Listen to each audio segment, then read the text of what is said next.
अस्सलाम वालेकुम। वालेकुम सलाम। शाहिद रजा न्यू यॉर्क से बात कर रहा हूँ। जी बात कीजिए वजीर आजम साहब। अस्सलाम वालेकुम। जी वालेकुम सलाम। जी मैं 30 साल से तैयारी नहर में हूँ और मिडिल ईस्ट में भी मजदूरी करता रहा, मेहनत मजदूरी करके ये मकाम हासिल किया। वक्त अजीज में हलाल की कमाई से अपने और अपने घर वालों के साथ इन्वेस्टमेंट की। मैंने भी पिछले दिनों ये शहबाज शरीफ साहब का एक बयान सुना जिसमें बैकर्स आर नॉट चूजर, उन्होंने कहा यानी कि कौम को भकारी समझ दे। तो मेरा आपसे ये सवाल है कि हमारा वजीर आजम बैकर्स आर नॉट चूजर पर कितना यकीन रखता है?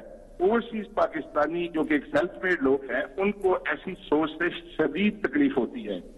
और इसके साथ वजीर आजम साहब आपका एक मशहूर जुमला है कि घबराना नहीं।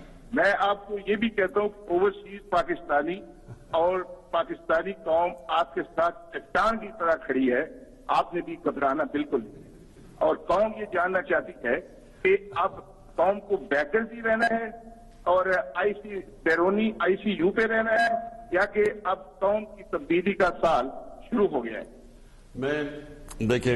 मैं ओवरसीज पाकिस्तानी इसकी इसलिए बड़ी कदर करता हूँ क्योंकि मेरा बड़ा राब्ता रहा है और वास्ता रहा है ओवरसीज पाकिस्तानी। जब मैं क्रिकेट खेलता था तब मैं इनके जिधर मैं मैचेस खेलता था हमारे पाकिस्तानी आके मैच देखते थे, मेरे तब से राब्ते हैं।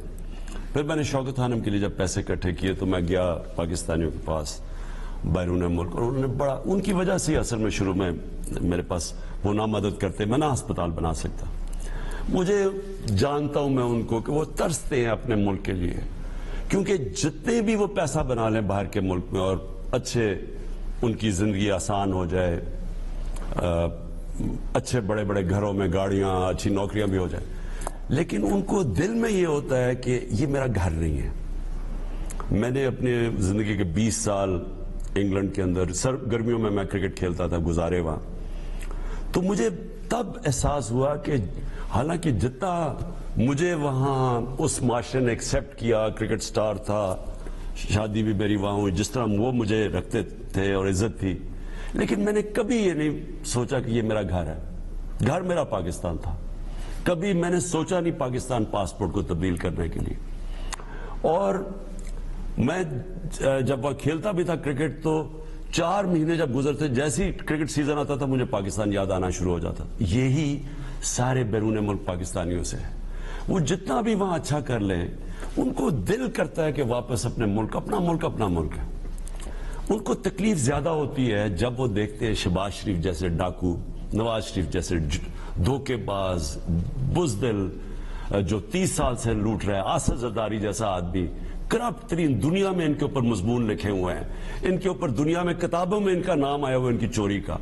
जब वो देखते हैं कि ये फिर स्कीम करके बाहर की साजिश का हिस्सा बन के मुल्क के ऊपर मुसल्लत होते हैं, ज्यादा उनको तकलीफ होती है। वो चाहते हैं हमारा मुल्क खड़ा हो।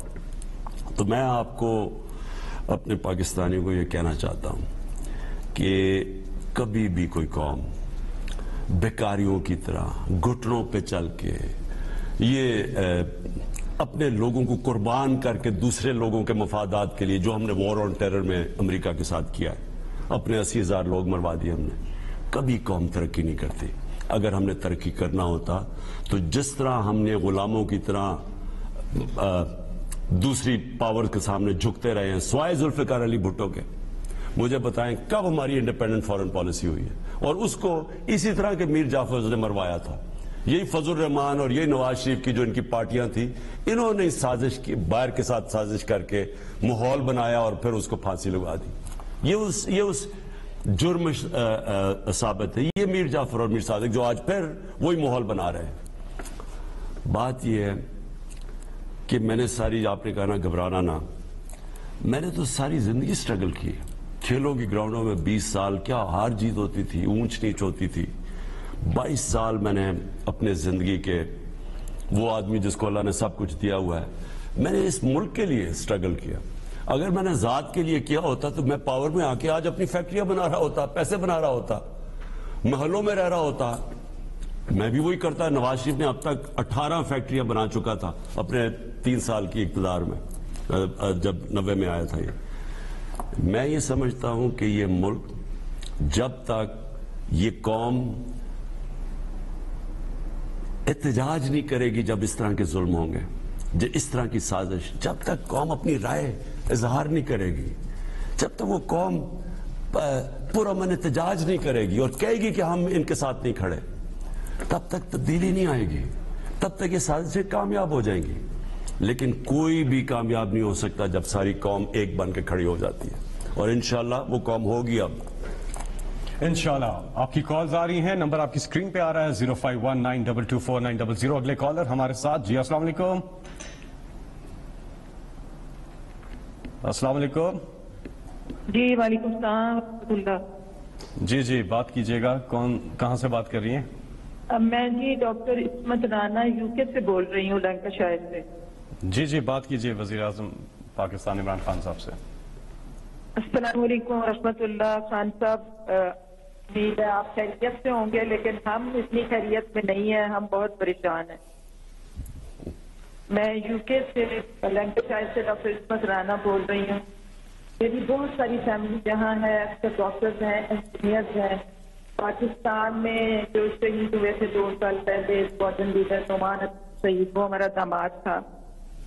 اور اس وقت ہم سارے جو UK میں پاکستانی ہیں سب بہت زیادہ پریشان ہیں، آپس میں ایک دوسرے کے ساتھ غم منا رہے ہیں۔ آپ نے ہمارا ایک ریلیجس فیملی سے تعلق ہے، آپ نے اسلاموفوبیا سے نکالا، آپ نے توہین رسالت کا مقدمہ لڑا، اور ہم یہاں ایک عزت کی زندگی گزار رہے ہیں۔ اب ہمیں سمجھ نہیں آ رہی کہ آپ اگر خدا نخواستہ کہ دوبارہ ایسے ملک دشمن لوگ جو ہیں وہ اگر آ جاتے ہیں، چور اور ڈاکو، تو ہمارا کیا بنے گا؟ ہمیں بڑی لمبی مدت کے بعد ایک دیانتدار رہنما ملا ہے۔ خان صاحب، ہم آپ کو نہیں کھونا چاہتے، ہمیں بتائیں کہ ہم آپ کے لیے کیا کر سکتے ہیں۔ جی ڈاکٹر صاحبہ، بہت بہت شکریہ۔ لیکن ڈاکٹر صاحبہ، میں آپ کو ایک بات بتاتا ہوں، یہ پاکستان وہ نہیں ہے جب ذوالفقار علی بھٹو کا قتل ہوا تھا، یہ یعنی جوڈیشل قتل جسے کہتے ہیں، یہ وہ پاکستان نہیں ہے، یہ بدل چکا ہے۔ اس کی جو یوتھ ہے، جو نوجوان ہیں جن کا میں نے شروع میں پروگرام میں جن سے بات کی تھی، یہ وہ نوجوان نہیں جو ہمارے زمانے میں 70s میں جب ہم ان کی عمر میں تھے۔ یہ سوشل میڈیا کا زمانہ ہے، یہ انفارمیشن ریولوشن کا زمانہ ہے۔